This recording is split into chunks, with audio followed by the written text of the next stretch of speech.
So welcome to STEP. Hopefully you brought your aerobic shoes. We're going to be doing some step exercises. And no, okay, that's not the step we're looking at here. Safe transportation for every pedestrian. So hopefully you're in the right session. I like to have fun in my workshops. And, let me. All right, get my clicker out here. So, I'm Peter Runn with the Federal Highway Administration's Resource Center, Safety and Design Technical Service Team. And then my colleague, Keith Sinclair, we're not going to go into really great depths. I want to leave as much time for our local speaker and also Q&A at the end. So just a little background with regards to myself.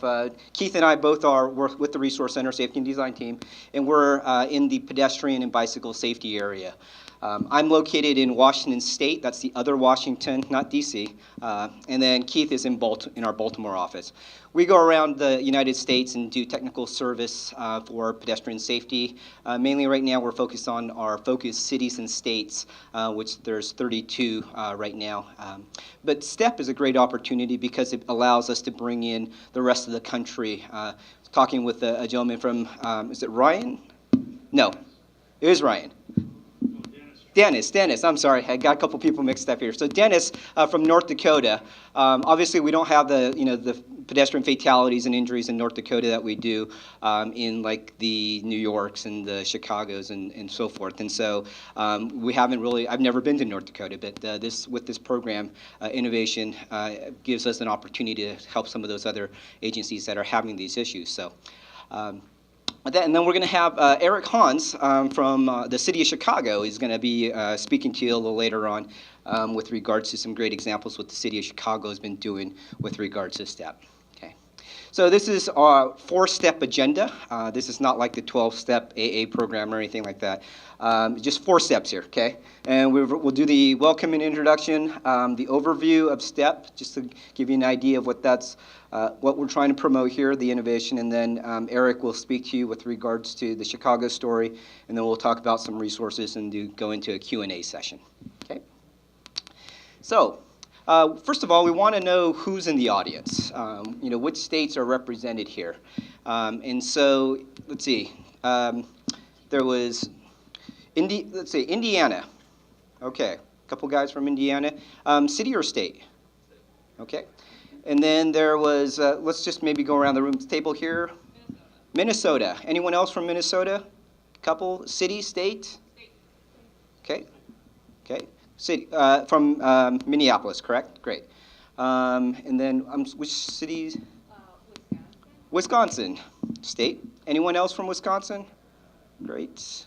And then the young lady here, I forgot which, were you? Oh, you're with Minnesota as well, okay. And then let's see, which other states have we, over here? North Dakota, I know, Dennis. Anyone else from North Dakota? I've got a few, great. City, state? MPL, great, thank you. Glad that this is, obviously pedestrian issues are more, local agency type, although we do have quite a few on the higher speed roadways with the state. But so that's why, although we would have liked to invite in a lot more cities, obviously due to cost and so forth, we couldn't. But it's great to have you guys here. Let's see, which states have I not covered yet? I'm trying to keep this. Kansas, great. Anyone else from Kansas in the room? 2, great. In state? Fed, okay. Yeah. Okay. Great. And anyone else that hasn't, any state, city? Michigan, great. Brad, right? Yeah, this morning. Great, I appreciate and then also, city of Detroit is actually one of our pedestrian-focused cities, and so thank you for being here. Anyone else? Iowa, yes. Anyone, I've heard a couple of Iowa, so, okay. So I think we've got, okay, well represented here, great. Okay, so I'm gonna start out with the question. It's sort of the age-old question, not, what came first, the chicken or the egg, but rather, why did the pedestrian cross the road? By the way, in this, anyone go out? Well, obviously we had the lunch speaker, so you guys couldn't go out. But how many of you guys go out for lunch, on a regular basis, maybe crossing the road? We have one person. Okay, let's get a show of hands. Okay. Do you guys have to cross roads that, or do you feel safe crossing those roads? Obviously you're going to go get, and it depends on the road, right? So everybody, transportation, as far as what is the oldest form of transportation? Walking, right? Okay. And so it's something that is very important, and we want to, Federal Highways recently is putting a lot more emphasis into this area because more and more people are realizing that it's, got so many benefits. But the more important question as far as, why, instead of why did the pedestrians cross the road, is how many pedestrians didn't make it safely across the roadway? Anybody know? Any guesses with regards to how many pedestrians died on our roadways last year or on average in the last few years? 5,000, 6,000. Very good. You guys are up on your numbers. We got some. You guys must have been looking at the data from the DDSA, right? Good. Yeah, that's about right. With regards to the last couple of years, and we've been actually going in the wrong direction because in 2009 we were down in the 4,100. 2010 it's slowly been climbing. Been trying to look at why that is. Is it because there's more people walking out there? And we're trying to get an idea with regards to exposure. We haven't, we collect miles traveled with regards to vehicles, but we don't do as good of a job in the area of pedestrians. And we don't say how many steps taken or how many blocks walked. Typically, we go as far as a rate per 100,000 population. But we're trying to look at right now federal highways in different states as far as the better exposure, how to do a better exposure rate. Okay. When a pedestrian does get hit, I was going to actually have some videos of pedestrians getting hit, but I thought that might be a little gruesome and you might not enjoy that. So, being football season, I decided maybe there's a different way that we might be able to show this. Imagine that was a person, a football player, padded up, but yet a player on a player. And okay, just want to let you know that we're not going to, yeah, you can take the chairs, but they were there for a reason. It's all good. So, yeah, so this is such an important area because, vehicle to vehicle, we have our fatalities. You have fatalities there too. But with seatbelts, with the innovations in vehicles, more people are surviving. There are some innovations coming with vehicles and pedestrians. I've even seen Volvo put airbags on the outside for pedestrians, so when you hit the pedestrian, they get an airbag. But we don't know if that's going to get adopted or not. But yet, typically, when a vehicle hits a pedestrian, you're going to end up, depending on the speed. If you're going 40 miles per hour or more, most likely 80% chance that that person is not going to survive. Okay. You go down to 20 miles per hour, you're going to have a much higher rate. And so speed is a huge factor. And as you saw there with the football player, that impact knocked that guy out, and everyone's like, whoa. So that's what happens with regards to vehicles hitting pedestrians. Most people, it's pretty dramatic. And so this is why it's such an important thing with regards to helping pedestrians get across the roadway. These are the national numbers, and you've got the numbers within the state, and I'll blow this up. But with regards to the red, this is sort of the neutral, and if you're going into the red, you're going in the wrong direction.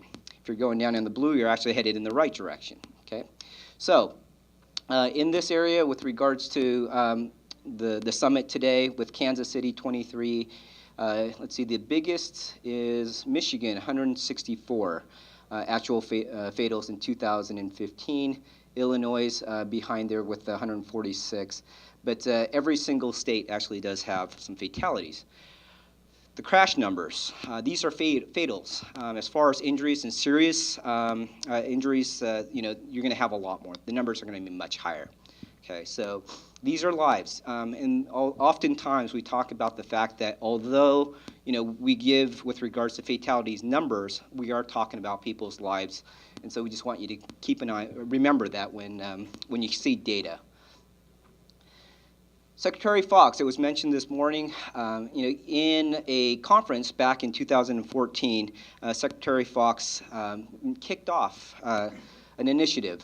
And he said safety is the highest priority, and the commitments, and that commitment is the same regardless of which form of transportation people choose, including walking and biking. Okay, so you guys are now, many agencies are going multimodal in their thinking, and the Secretary And I think, Federal Highways, I think, is sort of helped lead that, and a lot of DOTs are have bought into that and are changing their way of thinking of multimodal. But he said back in 2014, we're going to put together the most comprehensive, most forward-leaning initiative the U.S. DOT has ever put forward on bike ped issues. No questions about it. And he has.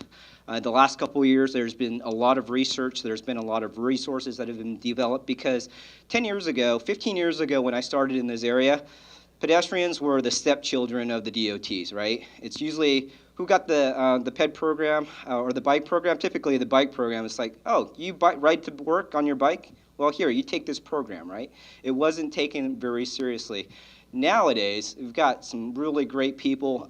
They're being sought out, headhunters are going after those guys that know how to do ped and bike. And so it's something that's across the country. A lot more DOTs are starting to pay attention to it, and Federal Highways as well, and putting money into it. The other aspect of all this is that, we want to help create, safe crossings for pedestrians at uncontrolled locations. We'll go into that. But we want you to do it as far as a network. And this morning during the panel session and the opening session, it was talked about it's not just about getting someone to their destination. It's about getting them to that doctor's appointment or to their job. It's, building this network helps people as far as their standard of living. And in many situations, there are people who can't afford cars, so they're relying on transit and other modes. And so, what you guys are doing is providing opportunities. Secretary Fox likes to say ladders of opportunity for people to better their lives. And so there are so many connections to this. And so part of all this is just building that connection, and we'll something else that we'll talk about that we can provide technical assistance is with regards to building networks. So why STEP? Why safe transportation for every pedestrian? And I'll explain really a little more with regards to the details in the next few slides, but over 66% of pedestrian fatalities occur at non-intersection locations. Okay, this is national data, and so that means maybe mid-block locations. Okay, non-intersection being mid-block locations. How many of you guys have ever crossed mid-block locations because you just didn't want to walk maybe that 100 feet out of the way to go to a controlled location? I see some hands go up, right? I think we've probably all done it in our lifetimes, okay? Roughly 16% of pedestrian fatalities occur at uncontrolled intersections, okay? So that means no signal, no stop signs, not controlled. And so between these two, we've got 82%. If we work in this area, we can make a big impact. So we're talking about doing enhanced crossings at uncontrolled locations, whether it be mid-block locations or at intersections that are not controlled. That is what STEP is, okay?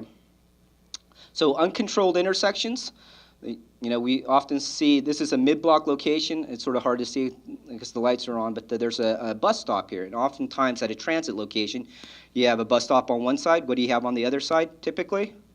A bus stop on the other, and so you're going to have crossings, and so these are important areas, locations where you can, you really want to enhance, not just putting two white lines down, because people are going to be using those, and they're relying on that road being able to cross safely.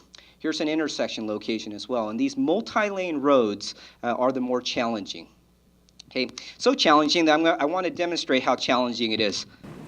So I need some volunteers. We've got our big thing. All right, you can catch. And I need 4 people on this side that can catch. Okay, please. We've got 1, maybe 3 more. There we go. And I need 2 more. Let's see. Where's my last football go? Okay, Eric? I lost one. All right, I had 4. We're going to go with them. Say again. 1, 2. Oh, okay. Sorry. I'm still on West Coast time. Okay. So, what I'd like to do is I need a volunteer. Anyone back there? Anyone drink Starbucks? Anyone go on their morning walk to go over to their Starbucks and get their coffee? Have to cross a multi-lane road? Beth, yes. Easy. So why don't you come on up? But here's the thing, and I've got a. This is under $25, so I can give this to her. I was going to say, it's like no, you can't. So what I'd like to do is, Beth, if you can come and get but you need to cross this multi-lane road. And what I'd like to do is, I need 2 receivers over here, and I need another receiver. Well, I'll be the receiver over here. But Beth is going to come and grab her Starbucks gift card. But these balls are going to be going back and forth, which represents a 4-lane road. Okay? So right here, Beth. Come on up. And you can't go around. That's why we put the barriers on the side. We got some wild drivers. Okay? All right. Come on through. Come on through. She's up there. All right, now you gotta go back though, right? You got Starbucks card, you know that. Yes. Oh, okay. Well, you can see. Oh, I got the opportunity to know my associate. Thank you.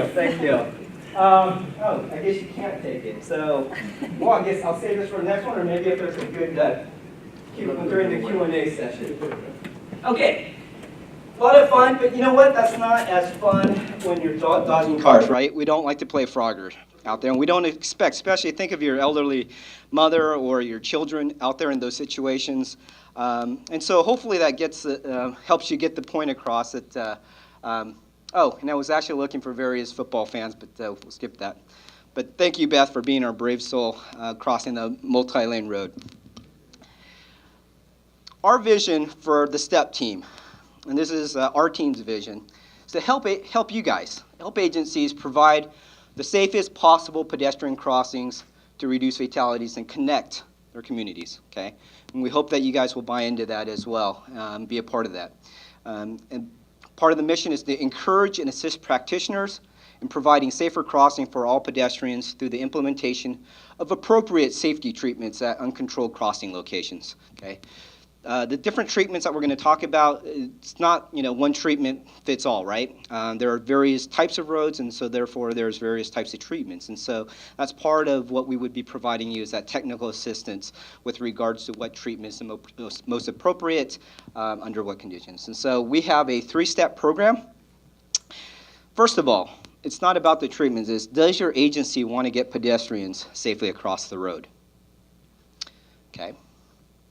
If you do, you have, what type of roadways are people trying to cross? Evaluating, are you talking about, 2-lane roads, 4-lane roads, 6-lane roads? So we would evaluate that and the speeds on those roads. And then finally, we would talk about the countermeasures, okay? And this last slide is getting people to their destination safely and conveniently. Had this up here, but I think I want to change that to helping people to improve their lives. Because it's really, as this morning it was talked about, it's helping people to get ahead, get to the doctors. It's not about just a destination crossing the road. There's so much more to that. Okay, so we want you guys to, I guess, using the baseball analogy this morning from Joe, step up to the plate. Okay, but the first question: does your agency want to get pedestrians safely across the road? How many of you guys know if your agency has a policy with regards to pedestrians and getting them safely across the road? One, see a few hands, not all hands. Okay. So, just even today, when you get back, or maybe during your discussions, it's just even finding out, does your agency prioritize? And if you do have a policy, or maybe you don't necessarily know the policy, but do you actually have a process in place for helping pedestrians get across the road? Processes? I see one hand. I see some. Yes, that would be. So if you got a complete streets policy? Okay, great. Very good. Well, here's the thing. Many of you guys do.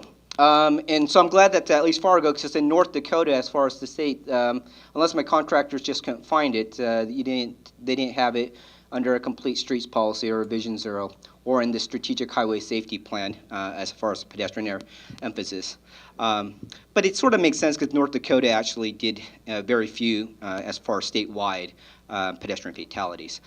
So we're not saying that we realized this morning and talked about priorities during the panel session. But that if that's an area Dennis was talking about with regards to the tribes and more and them that being a problem, and especially with the oil and trucks and so forth, so it's somewhat all relative, but we're here to help. And this is a table that shows you which policies that you have under which particular documents. Okay, so it was good at least good to know that we can put Fargo down there, North Dakota. So then, as far as what type of roadways are people trying to cross, it's a factor of the number of lanes. The more lanes you have, the more challenging it is, right? Why did I not just use two balls, two-lane roadway? Much simpler compared to a four-lane roadway. And even on a four-lane, if you had a two-way left turn with a median, it would make it even a little simpler than that, right? So those four-lane roadways, when you start to get into 6 and sometimes even 8 in some places, very challenging. Talking about the number of the average daily traffic, how many vehicles are these people trying to cross? The speeds, that's another factor. Does it have a refuge island in place? Talking about pedestrian volumes as well. Roadway functional classification or the roadway typology. All of these are factors that we would place as far as what type of treatments you may want to place out there. There was a study back in 2008. It's called The Safety Effects of Marked versus Unmarked Crosswalks at Uncontrolled Locations. How many are familiar with this report? Oh, good. There's a few, but not everybody. Okay. This was a major landmark report. And what it said was, as far as marked or unmarked crosswalks, and we're talking, this study basically looked at it at 40 miles per hour or less, okay? So it wasn't anything above 40 miles per hour. But in this study, they analyzed marked crossings, and if on two-lane roads, there was no significant difference in crash rate if you marked a location or if you didn't, okay? But once you start getting into multi-lane, 3 or more lanes, if you were under 12,000 ADT, there wasn't a significant difference in the crash rate. But over 12,000 ADT, and even if you didn't have a median, if all you did was put a marked crosswalk out there and nothing else, you would actually see an increase. You could expect to see an increase in crashes if that's all you did, just mark crosswalks, okay? And then over 15,000 with the median, if all you did was put a marked crosswalk out there, you could expect to see more crashes at that location versus if you didn't do it. And so what does this say? Does it mean that you, over 12,000 with no medians or over 15,000, that you shouldn't put a marked crosswalk out there? Not let the pedestrians cross? That's not what this is saying, okay? I'll tell you what the MUTCD, how they worded it, and what the results of that study very quickly. But one of the reasons might be with the multi-lane roads, take a look at this bus. Stops for the pedestrian. This vehicle, not sure why the bus stopped. Maybe he thinks there's a bus stop there, is not seeing this pedestrian, okay? So he's coming out, he's not maybe going to stop, and so this pedestrian might assume that the bus is stopped, so the next person's going to stop, right? So that's called a multi-threat situation. That may or may not be, the case, and we don't necessarily know in all cases, but that might be one of the reasons for multi-lane roads. But this study had such a big impact that, and it's not just about putting marked or unmarked crosswalks, not marking crosswalks. It's new marked crosswalks alone, without other measures designed to reduce traffic, shorten crossing distances, enhance driver awareness of the crossing, and or provide active warning of pedestrian presence should not be installed across uncontrolled roadways where the speed limit exceeds 40 miles per hour or either has 4 or more lanes without a raised median or island, an ADT of 12,000 or more, or 4 or more lanes with raised median island, an ADT of 15,000 or more.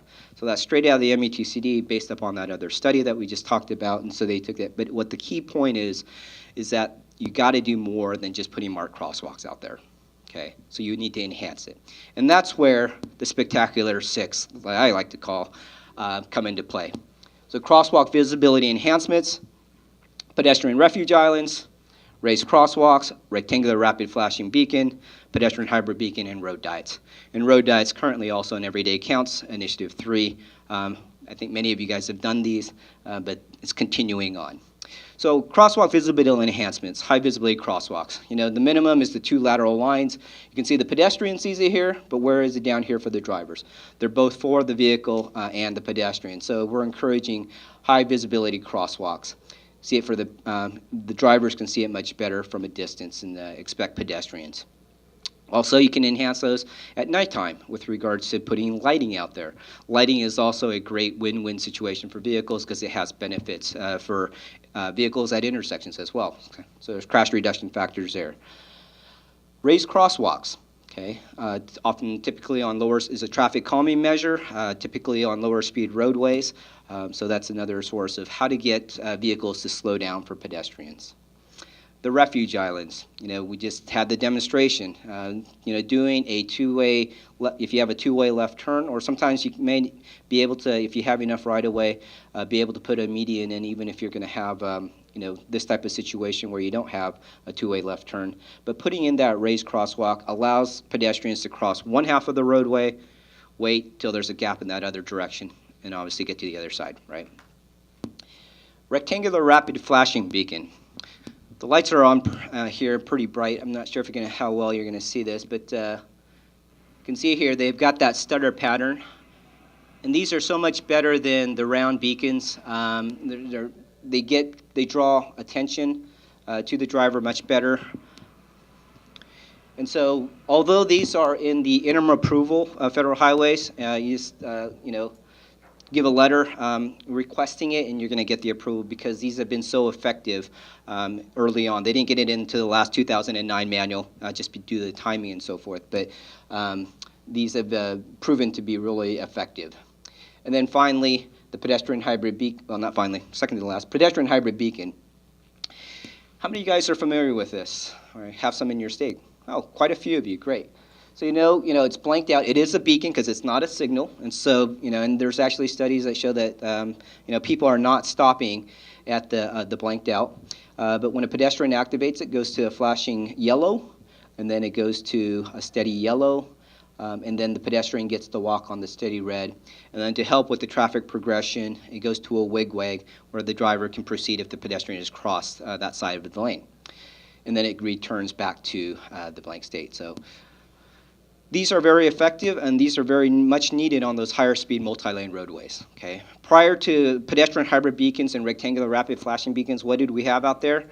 Basically signs, markings, and the round beacon, right? And then it was a signal, which was so hard to to warrant for just pedestrians because you needed a minimum of 93 pedestrians per hour. And so these only require 20 pedestrians per hour in order to meet the warrant. So there are warrants for these, but these are very helpful on those high-speed multi-lane roadways. And then the classic road diet. I like to say the classic because the 4 to 3, there are other lane reconfigurations that you can do that are benefit, but we'll talk mainly about the 4 to 3 here. And you can see here for pedestrians, a great opportunity to help the complete streets, do so much more with the roadway, the right-of-way that you have. Opportunities for medians. You can reduce the multi-threat situation with the crossings, and it just provides that traffic calming. You can put bike lanes often in there as well. And then also parking. Oftentimes, due to the traffic calming, the parking utilization gets better, which a lot of businesses like. And so a lot of businesses actually ask for road diets. Okay. So that's our spectacular 6, okay? And with that, I'm going to turn it over to Eric, because he's going to tell you the great story from Chicago. All right, how do I look? Oh, I can see my presentation. So I will not be throwing footballs at you, but that definitely got my heart rate up, so thank you, Peter. I needed that, and thank you, Peter and Keith and FHWA and you all for letting me come present some of the work that we're doing for pedestrian safety and more broadly for roadway design in Chicago. I'm going to present on how we are using roadway design as part of our Vision Zero initiative to achieve 0 fatalities and 0 serious injury crashes. Let me figure out how to use this computer. Okay, so very briefly, I want to talk about context, because context is incredibly important when we think about roadways. We cannot think about them outside of the context in which we are designing them and maintaining them and operating them. I'm going to talk about our design approach, how we use that context to determine how we're going to design our streets in Chicago. I want to talk about road diets, probably in a little bit more detail than Peter did. I'm glad to have that introduction, specifically how they let us meet our target speeds and how we can use them to proactively design safe streets. And then I want to touch on a couple of the spectacular 6 countermeasures that we're using in Chicago. We are not using the full toolkit, but I want to have a little bit of a discussion about them as well. So just to talk about Chicago by the numbers, we're a very big city. We're the 3rd largest city in the United States. The context of our roadway design is incredibly urban. We are pretty large, but we're not a huge, sprawling Sunbelt city. We're quite dense. We have around 4,000 miles of streets that we maintain. Those are local jurisdiction streets, county jurisdiction streets, and state jurisdiction streets. Our approach is to attack all of them and to improve safety on all of them. So we have a pretty large transportation budget. We have a large non-motorized mode share. So we're currently at 41% for 1-year ACS in 2015. We really like that. We're going up in walking, we're going up in biking, we're going up in transit use, especially on rail, and also telecommuting, which is important, and we're going down in VMT, single occupant specifically. So in the last 11 years, we've declined 16%, and that's 13% per capita adjusted. So we're driving less, we're walking more, we're biking more. We really like to see that, and we encourage it because we are usually ranked first by Texas Transportation Institute, and you can debate their methodology for defining congestion, but we are usually ranked first regionally for auto congestion. So we need to look at that. Our crash fatalities, on average, we have 131 in the city of Chicago a year. 25 to 40 of those are people walking, 5 to 10 are people biking. So as far as that context goes, our takeaways, we are urban, we are dense, and we are multimodal. So we have a high density of people, we have a high density of jobs, we have a very tightly built road grid, so it's 600 feet a block face. So we have really great walkability just in the fabric of our city. We have about 3,000 signals, so not all of those crossings are going to be positive control. As we look at our 10-year trends, like I was saying, VMT is going down, walking and biking are going up, transit usage is going up. The desire to use non-auto modes is increasing, especially as our population ages and no longer is able to drive or no longer would like to drive. And as our cohort of millennials comes up and they would not like to do, as we are seeing from survey results, they don't want to drive either. They want to live in walkable, bikeable, transit-rich communities. So that's a brief glimpse of our overall trends, but we have some tasks that we need to address right now. As I said, we have a congestion issue. We know we cannot build our way out of a congestion problem. We don't have space. We have, our right-of-way lines are very well built up. We are not going to tear down people's homes and remount streets in our city. We know that creates, as the Secretary has very much expressed, that creates barriers, it creates inability to access opportunity in our city. We want to increase opportunity in our city. So we are not going to build our way out of it. We also know that the law of induced demand kicks in and it doesn't work anyways. So we want to get people out of their cars. We want to get them walking. We want to get them biking. We want them to do it safely. So we want more. Our goal for our city by 2040 is to have a 50% non-motorized mode share. And then we also have a goal to reduce fatalities. Like Peter said, these are people, whether they drive, whether they bike, whether they walk, whether they're in transit. These are people, they're people's lives that matter. They're Chicagoans. We do not want them to die on our streets.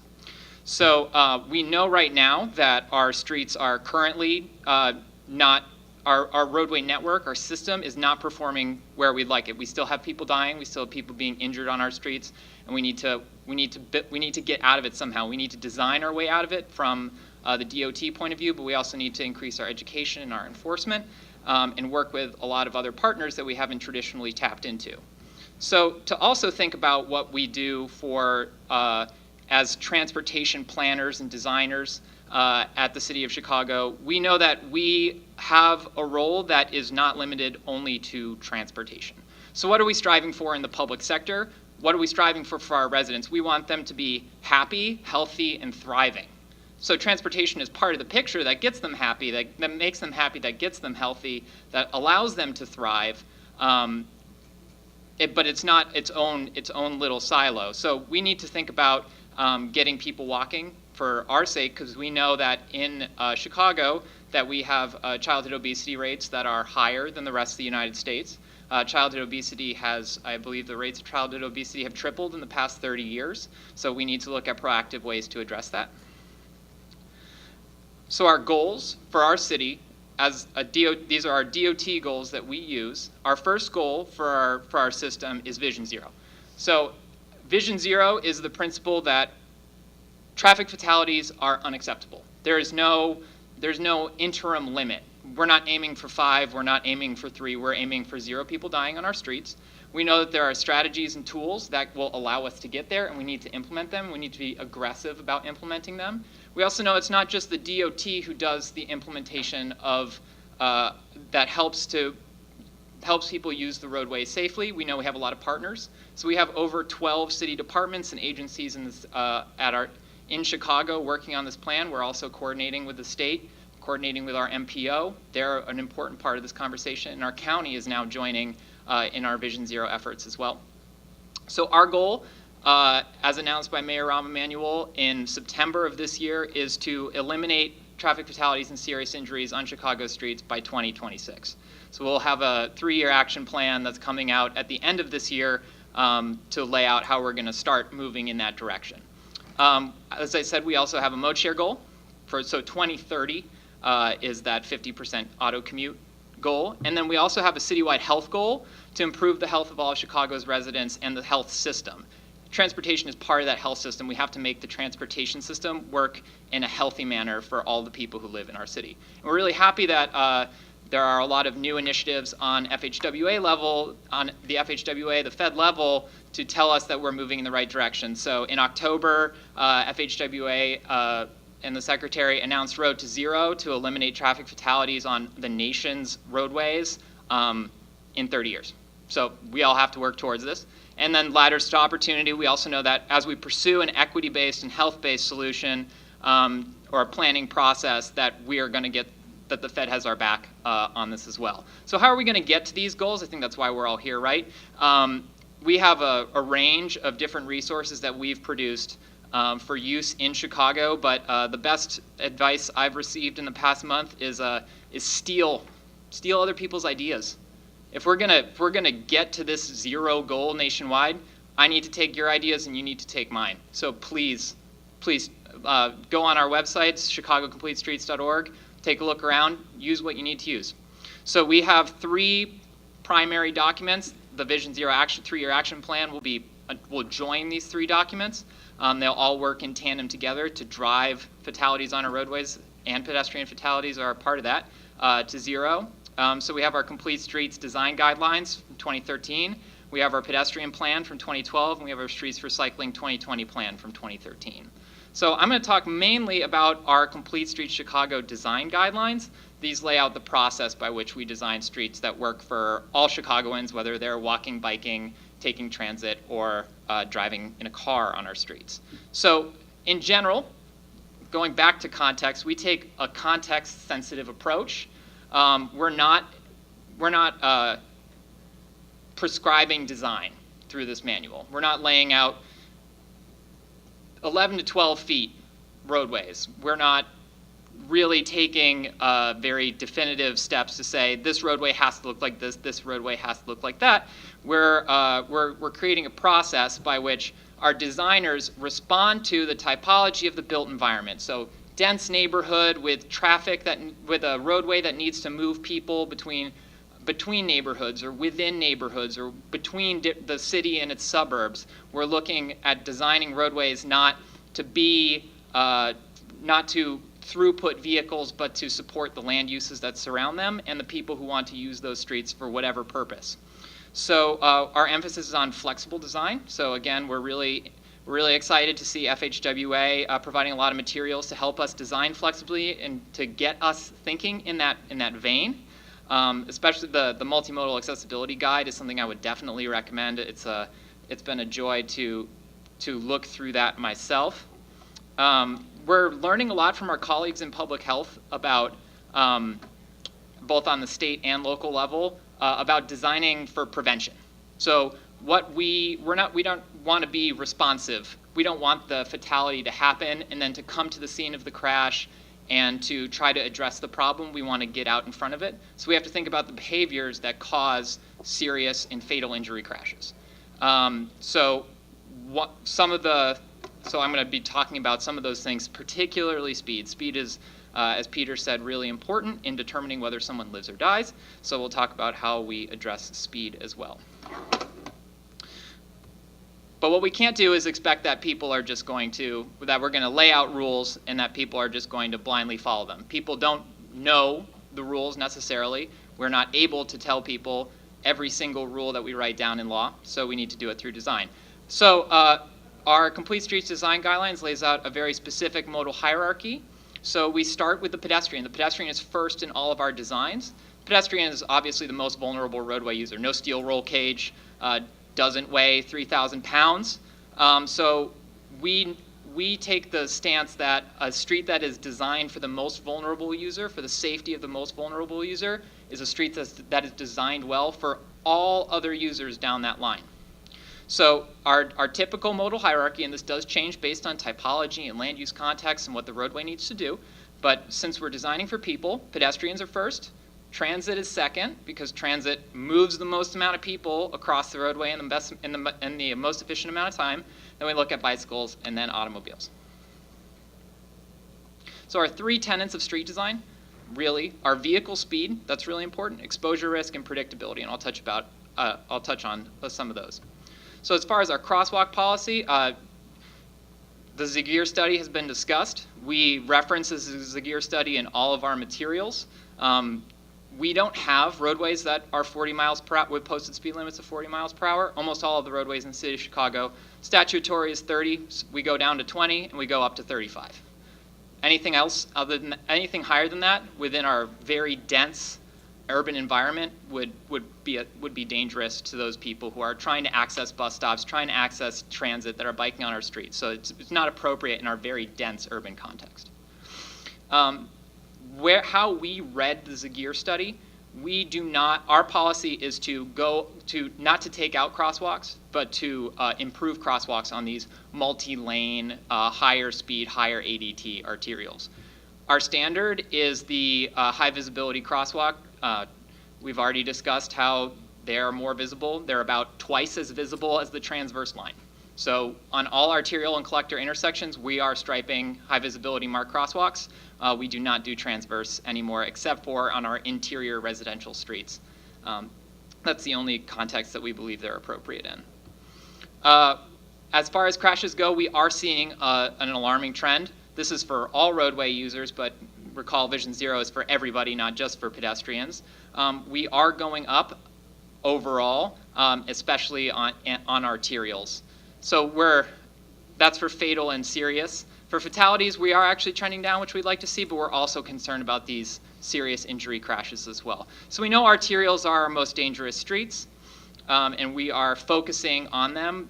We have prioritization models. I'm not going to get specifically into those in this presentation.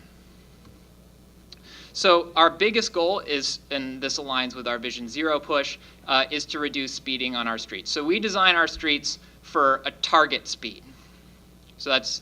So we believe it's important to design for target speed because we don't want anyone approaching those inappropriate 50, 60, 70 mile an hour speeds on our streets, because of the fact that the faster you move in a vehicle, the narrower your field of vision gets, the more brain power you are putting on that point really far in the distance. And when we have a dense urban environment where we have a lot of people who are coming to access their cars in the parking lane or are crossing the street to get to the CTA or the bus stop, those people can come out of nowhere. Who's heard that or seen that on a crash report? she came out of nowhere. That's one. Crash reports aren't infallible, but two, if you can't see that person because you're going too fast, you're looking too far in distance, that person literally does come out of nowhere in your field of vision, even though you could have seen them at a lower speed. And then we know that speed is the primary determinant as to whether a pedestrian lives or dies. So we're taking a proactive approach. Our streets are designed around target speeds. So target speeds are speeds in which we believe that if there was a crash, and Vision Zero, just to give you some framework, if you're not very familiar with Vision Zero, the idea isn't that we're going to eliminate all crashes. Human error is going to happen. We are not going to eliminate the child running out of traffic after a ball. We're not eliminating balls. What we are trying to eliminate is fatal and serious injuries, fatalities and serious injuries, and those are dictated by speed. So that's why we focus on speed. So our target speeds are going to be those speeds in which, if a crash occurs, that the pedestrian would live. So we're looking at those 30 miles, 20 miles, 25 miles. And so when we design our streets, we're looking at target speed that is the same as posted speed. And so we're following we take a lot of inspiration from the NACTO Urban Street Design Guide, which says that on city streets, designers should select a design speed to use in geometric decisions based on safe operating speeds in a complex environment. So we're looking at a complex environment. This doesn't work. This isn't a policy that would be that fits every type of local, every city, every suburb, every state, but it's important for us to ingrain in the policies of roadway design in Chicago. So I want to talk about road diets most specifically because they are a really important tool, and we found that they've had really good impacts on reducing speeding and then a bunch of other kinds of dangerous crash patterns that we are trying to eliminate, especially pedestrian crash patterns, but they have many more benefits other than just to pedestrians. So as Peter's already gone through this, so you know what a road diet looks like by now. You know that the issues that a road diet can solve are speed, the multiple threat scenario, but they can also, those are really important for pedestrians, but then they also address side swipes, rear ends, turning crashes. They create space curb to curb to put in bike lanes, to put in parking, and then they can also help with driveway access too, because you usually use a two-way left turn lane, so it gets some of the vehicles out of traffic. We really, our primary application is to use them on 4-lane undivideds. But we have, I think I have some examples. I have one example where we've done it on a different street. So we know the crash modification factor works for all kinds of crashes. From a Vision Zero perspective, it's great because we're looking to improve the outcomes not just for pedestrians but for vehicles and bicyclists too. So since we have a really well-researched 5-star, which you rarely see on the CMF Clearinghouse, crash modification factor that works in an urban context and addresses all severities and all crash types, we think it's a really good tool to use in our toolbox. So we use 29%, the study that says indicated 29% crash reduction factor, because that's what we have seen with just crude before and after analysis from the road diets that we've done that we've analyzed in the city. So we use 29%, which is a really high crash modification factor. So we have the little triangles in green are our road diets. We've done over 30 miles of road diets in the city of Chicago. My back-of-the-envelope math is 29 projects have used road diets since 2011. So I'm just going to walk through a couple of examples really quickly. South Chicago Avenue is on the south side of Chicago. It's a diagonal street. The land use has changed tremendously in the past 20 years. It used to be incredibly industrial, designed for large trucks, designed for a high volume of large trucks. Those businesses no longer exist. The economy, the local economy has changed, but the street nothing ever happened to the street after those businesses moved elsewhere. So what it led to was incredibly high rates of speeding. So 80% of cars were traveling over the speed limit before we went to redesign the roadway. There were 6 fatalities in 5 years, and 4 of those were bike ped. So high speeds, very poor crossings. There are signals on this corridor, but you're crossing a pretty big intersection. but there are a lot of uncontrolled crossings on this intersection too. There were bike lanes, but they were standard 5-foot bike lanes, not particularly good in our opinion. So we went through and we did a road diet. The street is still quite wide, but we were able to affect almost a 50% reduction just by lane rechannelization in speeding, 50% reduction in speeding just by lane rechannelization. So that was really huge for us. We were able to implement better bike facilities, and now there's space for us to come back. We're going to come back in 2017 and add pedestrian refuge islands and bump outs through a separate project. So we've freed up that geometric space to add in all these other countermeasures as well. I want to talk about another example where we had an arterial resurfacing project. The pavement was in poor condition, the markings were in poor condition, and we saw an opportunity to design a roadway that operated at target speeds that worked for all roadway users. So what we had in the existing condition was a 4-lane roadway with an 18-foot travel lane and parking lane, an 11-foot travel lane in the middle. ADT had been declining over a 10-year period, so we knew we could come in and wouldn't affect capacity. And our 85th percentile speeds were way over the limit.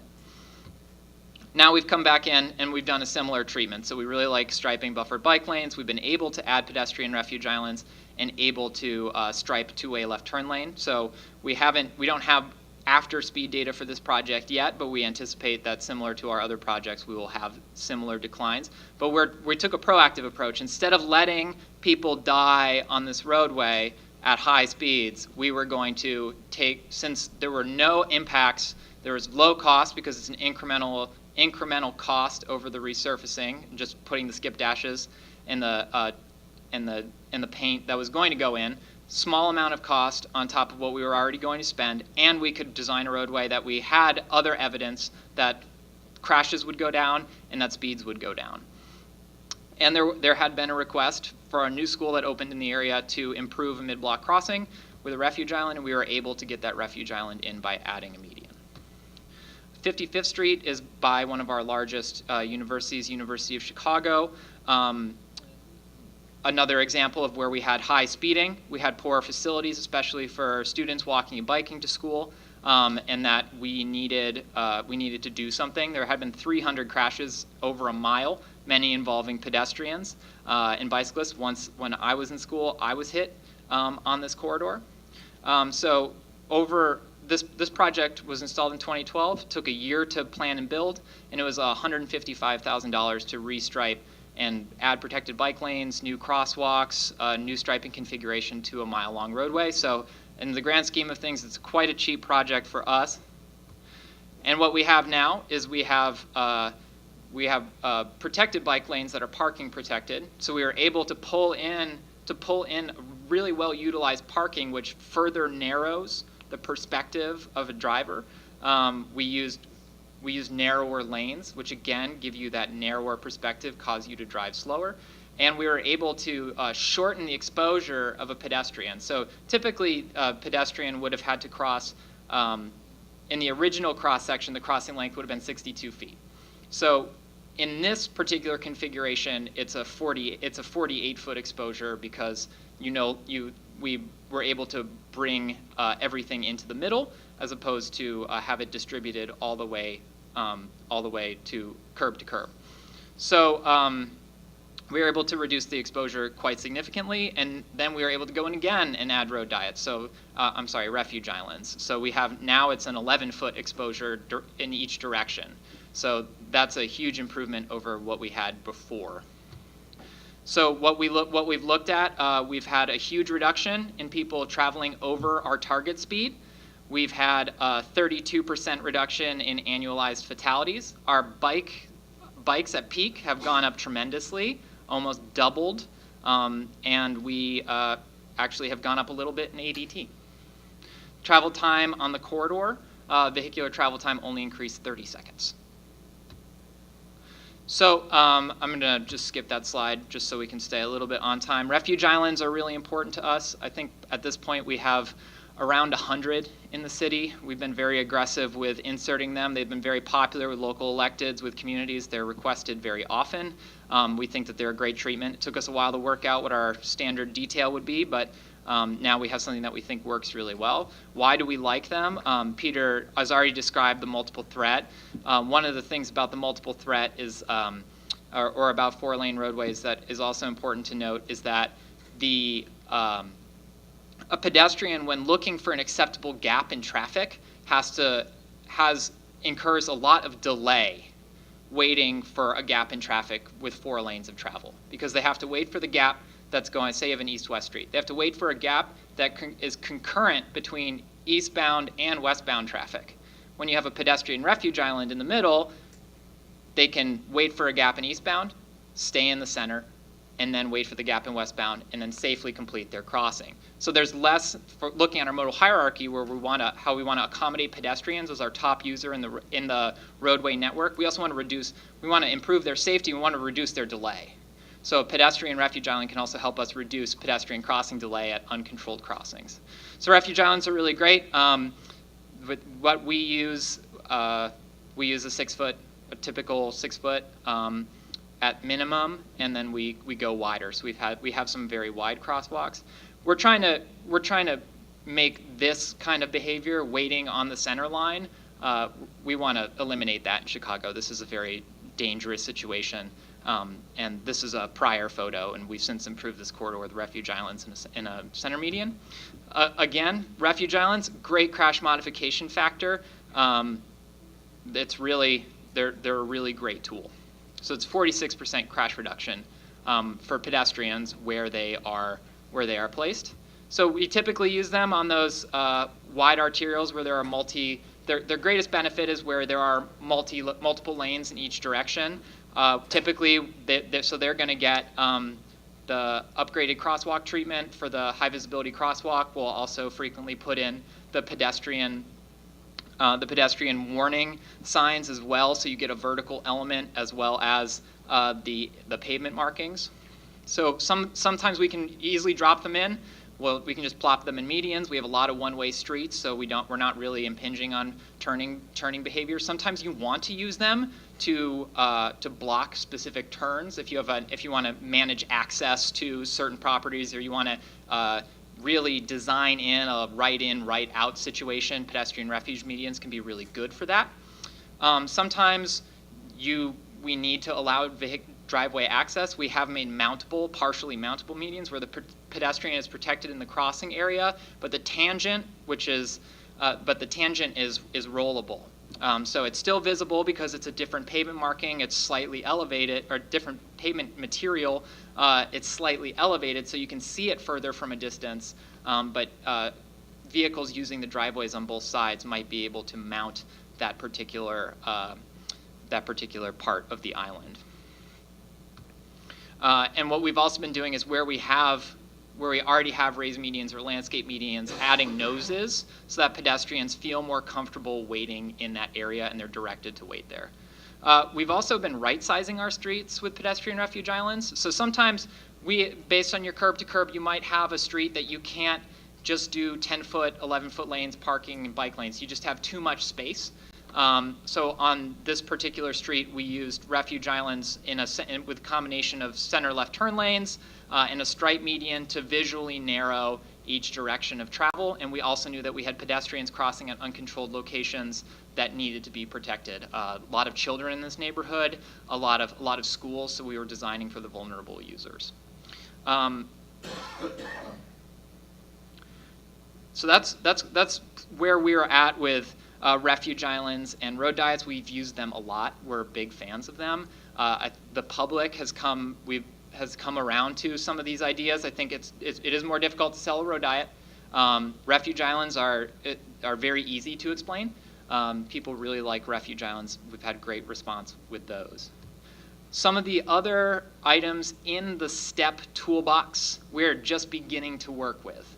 The RRFBs, pedestrian hybrid beacons and raised crosswalks, we're actively pursuing. We do not necessarily have full deployment of these across Chicago. We do particularly like rectangular rapid flashing beacons is something that the public has been knows about because they're in other states. We have a couple of installations around Illinois. I think we have 6 in the city of Chicago. So we're working on getting more in. One of the things that we've learned is that median placement is really important. We like that.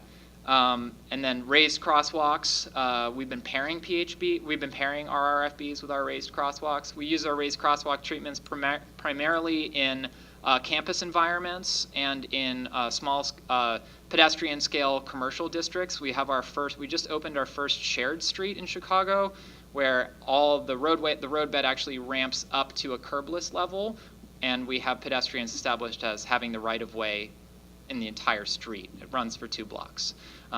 So I don't have that in my presentation. It's pretty new, but we're working on different ways in which we can use these vertical traffic calming measures to establish pedestrians either in the crosswalk in an uncontrolled location or as the primary user of a roadway in the case of a shared street. PHBs, pedestrian hybrid beacons, we are looking for sighting sites. There's some difficulty with our state law right now. It's silent on when we have a black beacon or a black signal. I'm not a signals engineer. So we're working on trying to work with the state to amend that potentially. There might be other ways around it as well. But we've seen through great presentation that FHWA offered in Chicago, the Designing for Pedestrian Safety 201 workshop, we've seen that they can be really incredibly useful, and we're excited to bring them into our toolkit. So that's pretty much all I have for you today. I could talk about this stuff forever. I can talk about it in great detail. Please flag me down if there's anything that you would want to discuss that I didn't touch on that you've heard that we're doing in Chicago. I'm happy to try to answer your question. But you can please check out the materials on our website. I definitely urge you, if you like some of these treatments, if you like the approaches, it's available, it's out there. Please steal. And if you need to contact me, my contact information is at the bottom. About that. So we had built a consensus with our key stakeholders that they wanted the road diet, that it was important, that it achieved the goals for the neighborhood, that it achieved the goals for the university, that they wanted to see a more multimodal campus, in the case of our 55th Street, or with our local aldermen and local schools. Schools are really important to work with because they understand that speeding is really bad and can be very dangerous for the children trying to access those schools. We do have a lot of walking and biking to school in Chicago, so that is part of our context. But proving, I think the stopwatch exercise is really great. It said, well, all right, you see more congestion, but you think you see more congestion, but does it take longer to get to your destination? And we've been able to prove through a lot of projects the answer is no, or it takes a small amount of time. It takes 30 seconds or an extra minute over the course of a mile. Yes, you feel like you're going slower. You should feel like you're going slower. And I know that's hard. I know that's hard to sell. You're going to go back and try to sell that to people. You can't tell them that specifically, but by using time and saying, well, there's no change in time, you just feel like you're going slower. We've been able to, I think, win some hearts and minds. But yeah, it is an uphill battle. Snow removal. We're in that part of the country. Yes. It is a very difficult idea to disseminate through an entire organization and through an entire city. I will definitely, we will admit to that. For snow removal in particular, the city of Chicago does not clear sidewalks. That is the responsibility of the property owner that's adjacent to that sidewalk. We have been very, we've tried to be very forward thinking in how we've modified and clarified a lot of the ordinance so that people can better understand that it's their responsibility and what specifically they need to do in sidewalk clearance. So I think one of the changes that was really important to us was to get people to think more about disabled users who might be needing to cross the sidewalk in front of their property. So we've incorporated that in the messaging that we do. But we also changed our local ordinance so that the property owner didn't just have to clear a 5-foot clear path, but if they had a corner lot, that they needed to clear the ADA ramp as well. So we're trying to find ways in which the snow removal we can make that responsive to pedestrian need. But your question is very, very well constructed. It's difficult to get that mindset to everybody, but we need to lead strongly with it, or no one will ever take us seriously about it. So my question is really about whether or not there's any mechanisms for communication to the general public, because I know just in conversations with people that I know, they said, yeah, I saw the flashing beacon at that intersection, but I didn't know why I was supposed to stop. I thought that was just a heads up that there's people there and that there isn't a whole lot of outreach being done to drivers on how to react to those things. Sure. So I neglected to mention this, but Illinois is a got too close, sorry. Illinois is a stop for pedestrians in the crosswalk state. So we need to, and we're a stop for pedestrians in the crosswalk city. So that's certain things are a communications partnership with the state. And we have a lot of people in the city of Chicago who are driving in from the suburbs to go to work. So that's something that we need to push on the state level.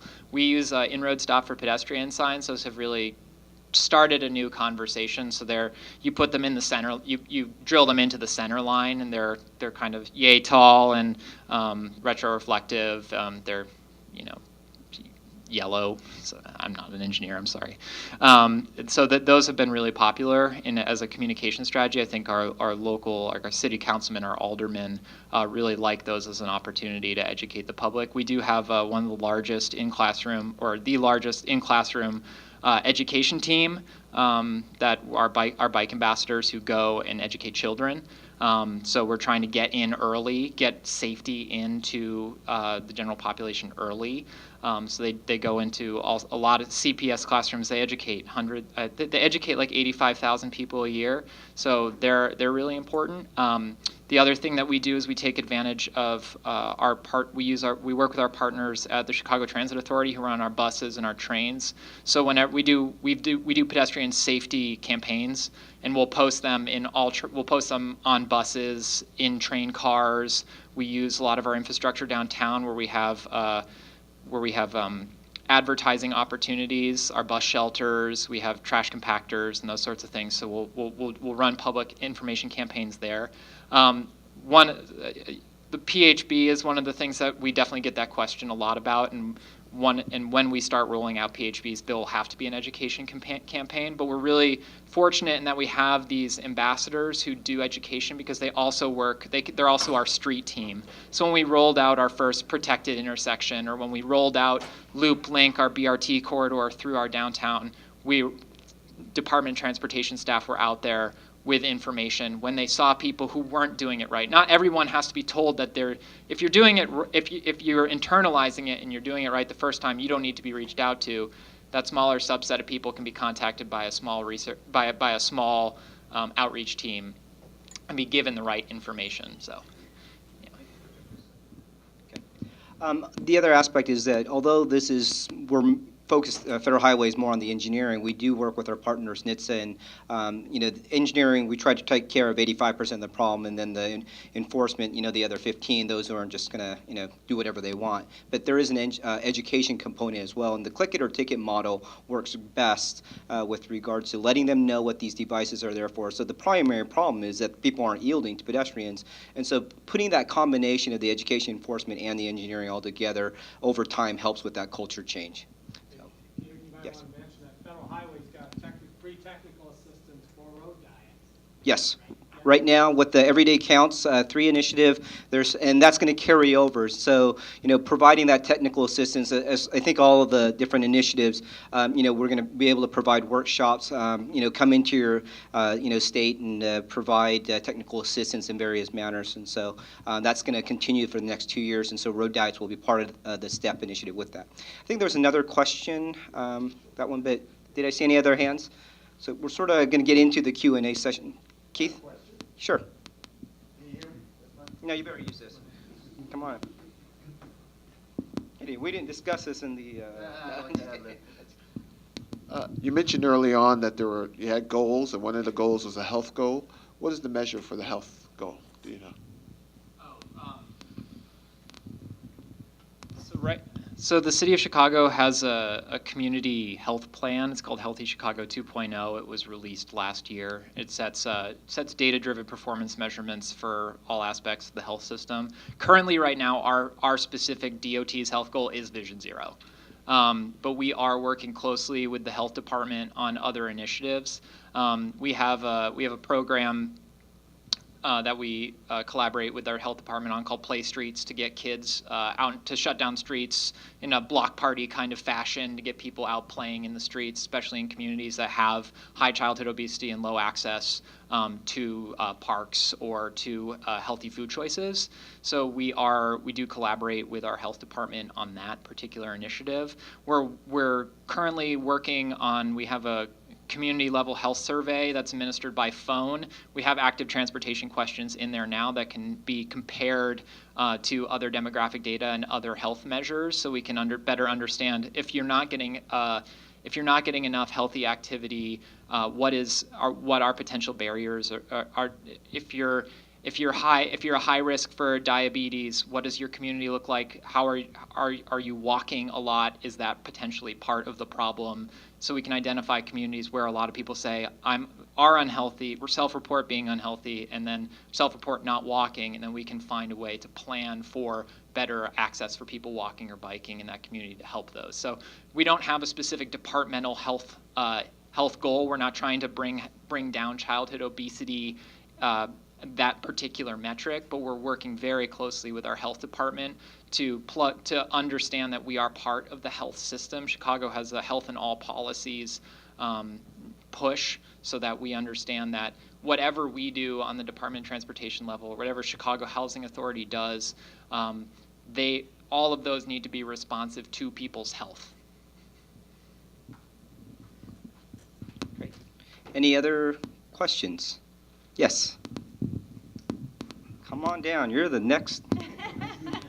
Thanks. That my question kind of plays off of his, and it's kind of goes toward the health issue, and just wondering if you've ever heard, we talk about making intersections, improving intersections for pedestrians and the bike lanes for the bikers, but what about our neighborhoods? It always seems like we make our roads so that during rush hour, it's the overflow traffic. Oh, I'm just going to cut through this neighborhood and zoom down here. And, after work, kids, or after school, kids want to go and play in their streets, and it's just not safe anymore.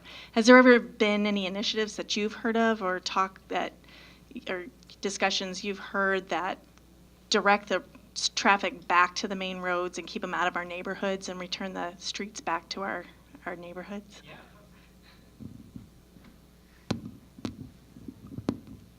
So, big city, big Department of Transportation. The work that I do primarily is on arterial and collector roadways. I have a colleague who is the traffic calming program, and he has two people under him, and we're very aggressive about speed humps, and then also one of the things that's not part of STEP, but that we use very aggressively are curb extensions or bump outs. So we have a residential bump out program to neck down intersections within the neighborhoods, and then we also have arterial and collector. When we redesign arterials and collectors, we're adding bump outs as well. So to try to slow down turns on and off into the neighborhoods. So we're looking at the neighborhoods in that way. We are very lucky to have a grid. Is my primary answer. There is almost always a place where you can displace traffic to, and not have it cut through the neighborhood. We do hear about cut through traffic. One of the things that helps with our particular network is our neighborhood streets are usually one way, so you can't cut through on every street. You might have to keep going down another block. It's not convenient to cut down those streets. We also are using a lot of traffic circles. We're using a lot of traffic calming on our residential streets as well as on our arterials and collectors. We are looking at diverters. That's something that we are discussing in one particular neighborhood and doing our first diverter pilot. So on a neighborhood bikeway.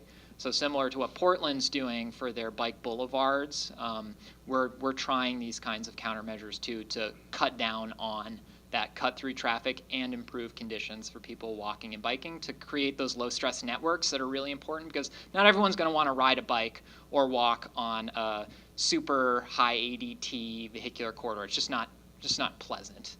as well as it's less safe. So we want to reclaim those residential streets for people walking and biking, and for neighbors who are slowly accessing parking or getting out onto the collector or arterial system. So a good grid is really important, and judicious use of one-ways.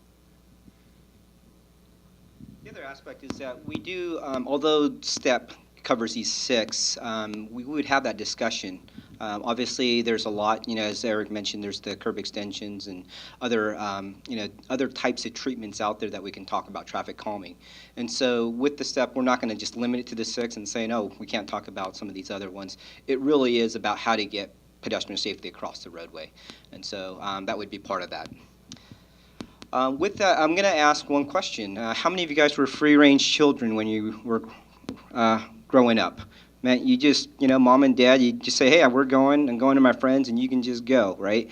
I see a lot of hands going up. How many of you guys have children, and your kids are free-range children? Got one, a few hands, okay.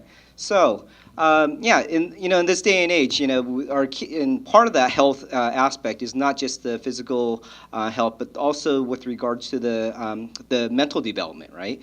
Is how do you deal with that dog that is barking at you across the fence, or these different situations? And there's been studies with regards to just the development of being out in your communities and being able to walk and understanding how to deal with situations crossing a road, whether signalized or unsignalized.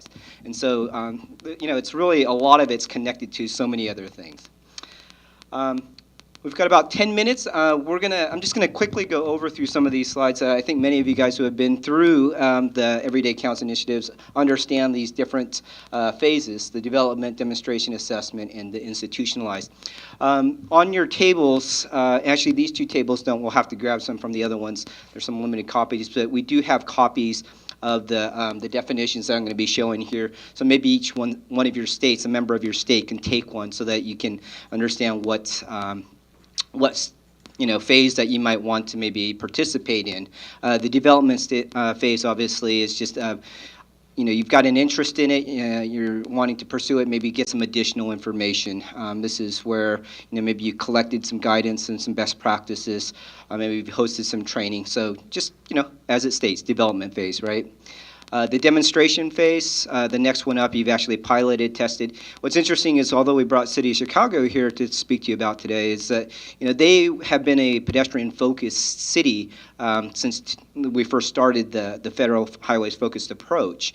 They were one of 4 cities, and even now, as Eric was stating, is that they haven't fully bought into every particular device. Like the pedestrian hybrid beacon is something that they can continue to maybe look at. So. And so although they've been doing great and they've been moving forward, there's still areas where they can make improvements on. And so the demonstration phase is more testing, piloting. Then you got the assessment phase where you're going beyond the testing and the piloting step. And I'm not going to read all these to you in the institutionalized, where really on this one I will, you've adopted both the state transportation community, so you're looking not just at the DOT, but also with regards to your local agencies, used regularly on projects or within the program where appropriate. And there is a policy, so you got a policy, and there's a process set up for selecting the appropriate treatments, not just this. You can look at the step treatments or other treatments as well. So that's something that when you go back, you can discuss with your groups as to maybe which phase, as far as your participation, where you think you might be at and where you'd like to get to. Hopefully everyone would like to be institutionalized. We're here. Yeah, that did sort of sound funny, didn't it? Okay. So as far as technical assistance, like many others, we can talk to you about policies. We've recently, a few months ago, we were down in Texas and did a complete streets workshop for them with regards to policies. The North Central Texas Council of Governments brought in all these different agencies, and we did a workshop with regards to the complete streets. We could talk about processes. Different agencies have set up different mechanisms with regards to how to select, for those that have gone to the data-driven safety approach with regards to this morning, the systemic approach, you might have heard about that. So that's something else, that there's various methods as far as looking at the data and prioritizing. We take a look at projects. We've gone out and did road safety audits. If you guys, a particular corridor, you're having a problem, just want an independent assessment of it. We've done road safety assessments out in many states. Talk about picking the treatments. Eric mentioned we just had a Designing for Pedestrian Safety 201 workshop. We do have a 101 workshop as well, which sort of covers the big picture, sort of gets people to understand, helps really with the culture change of designing for pedestrian safety. But then in the 201 workshop, we get specifically more into the detail for the engineers who are putting these things in the ground and planning for them in their projects, getting into the weeds. And so helping with regards to the technical information for which projects, which treatments to pick on what type of roadways and situations. Prioritization, helping with the, which projects, which ones do I do first. We heard about that in the morning session, in the panel session, how to prioritize. So there are workshops, road safety audits, and anything else that you can think of, we try to make it happen for you. We don't limit ourselves. If we can, in any way, we can get out there and make it happen, we'll try to do that. So don't limit it to just these. Think out the box. You're supposed to be innovative, right? So try new things, and we'll help you try to go down that road. So I guess I'll go to this question. This was asked earlier today, this morning, with the panel session with regards to barriers. I'd like to maybe discuss a little bit, and then we'll get into the Q&A, any other final questions.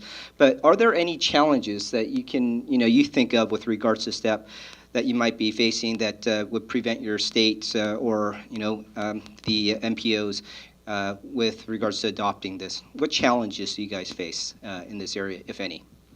Yes, and if you can come to this will only go so far. Appreciate it. I only go so far as well.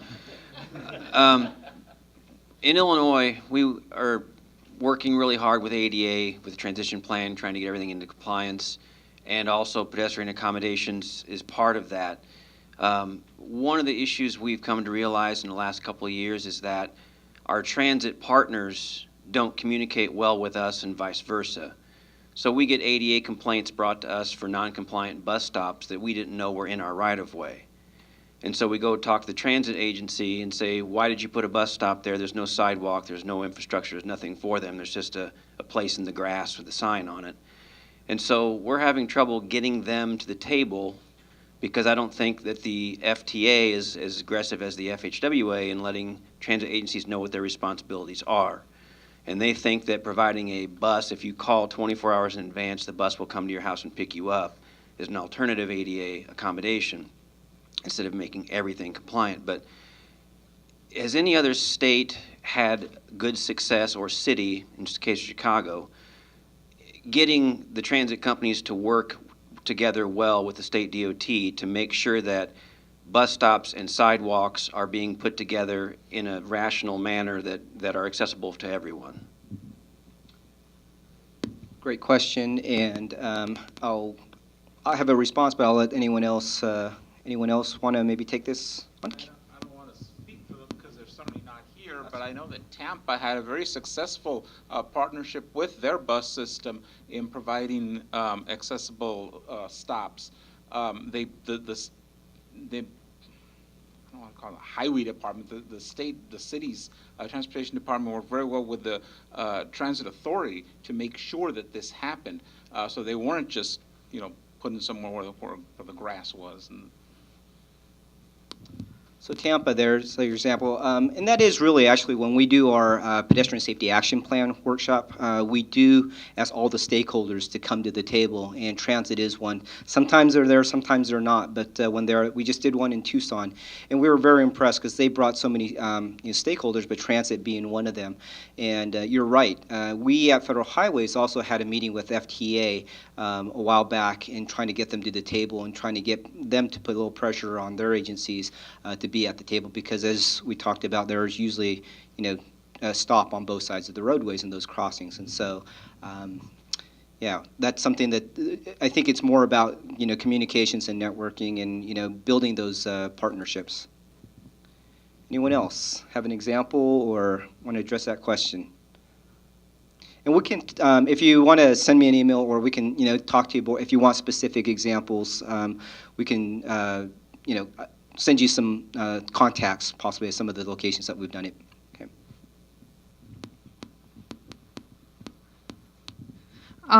In regards to the raised crosswalks, that's something I've been pretty interested in getting implemented, specifically on channelized right turn lanes.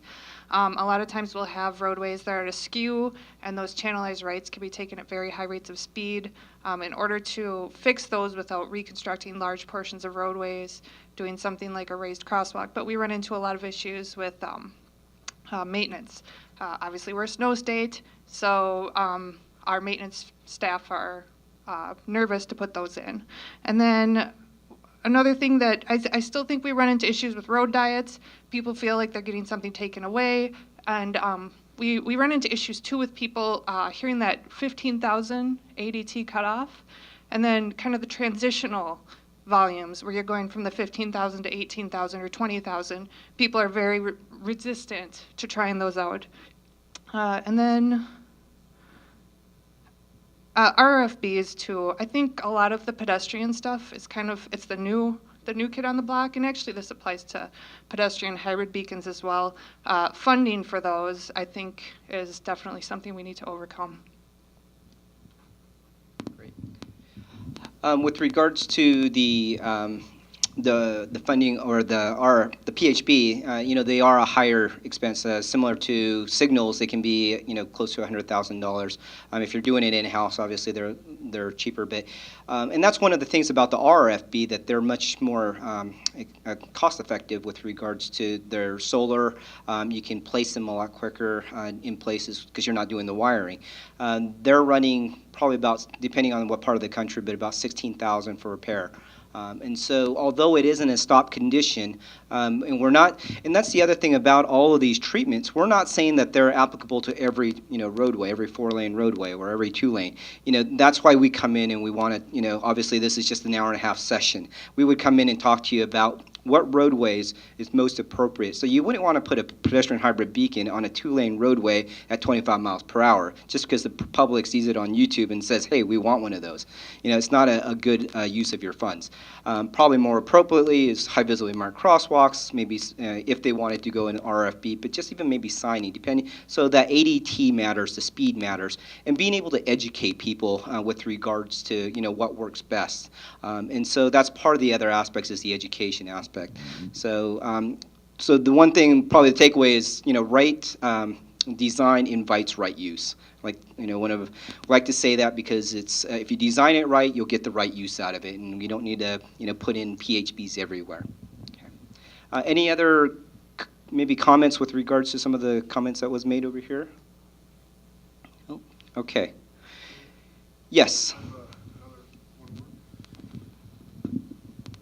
So with the high visibility crosswalks being one of the tools in the STEP program, how do you feel about, I know the MUTCD revisions just came out, kind of defining what's acceptable high visibility crosswalks and what's not. A lot of local agencies were going more towards, say, red pavers or green pavers or checkered designs, and getting really creative to really delineate where the pedestrians are crossing, and that's, ranking the pedestrians number one, and I guess vehicles after that. But yeah, what are your thoughts, or the team's thoughts, or anybody else's thoughts on how to comply with MUTCD and that?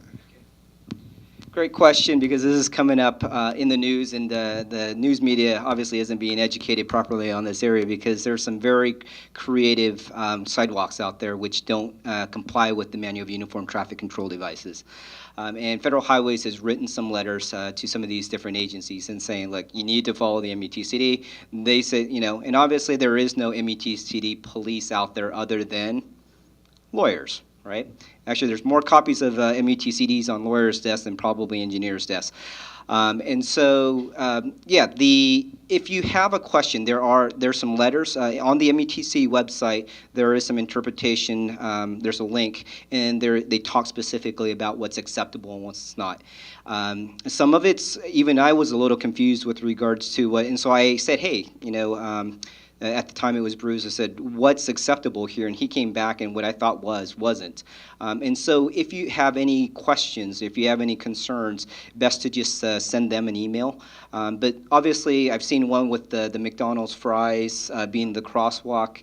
It's like, obviously that's not acceptable. Some are a little more obvious than others. But yeah, that's probably the best way to do it. Look on the MUTCD website where there's a memo letter that went out with regards to what's acceptable and what's not. And then if you still are confused, just send them your example, and he'll be able to clarify for you. So we've thought about this a lot too, because obviously we want the pedestrian to be the priority user. We have our business community really likes decorative crosswalks, especially the stamped red brick kind of Main Street America crosswalk. I think that there are two different kinds of decorative crosswalks. There's the ones that comply with the MUTCD, and the ones that may not comply with the MUTCD. And for those that obviously do, the MUTCD is fine with the red brick crosswalk as long as it's got the white transverse lines. In Chicago, what we need to do and what we're doing is laying out a policy. When can you use the legally allowable MUTCD decorative crosswalks, and when do you have to use the high visibility ones, understanding that those red brick crosswalks are not as high visibility as a continental style crosswalk.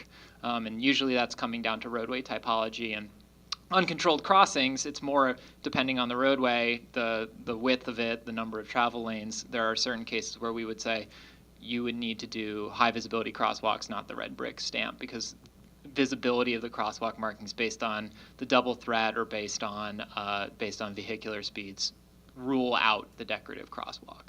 So we're thinking about it in terms of control.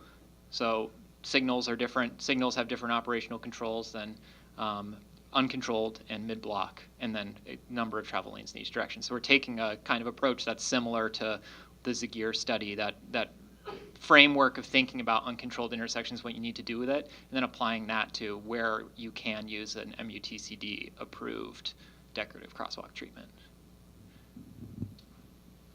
Okay, with that, I apologize, we're actually 5 minutes over, but Keith and others will stay in the room if you have any other questions. I'm sorry. Oh, thank you, and just want to thank Eric for his presentation. And so, thank you. Thank you for coming to the session.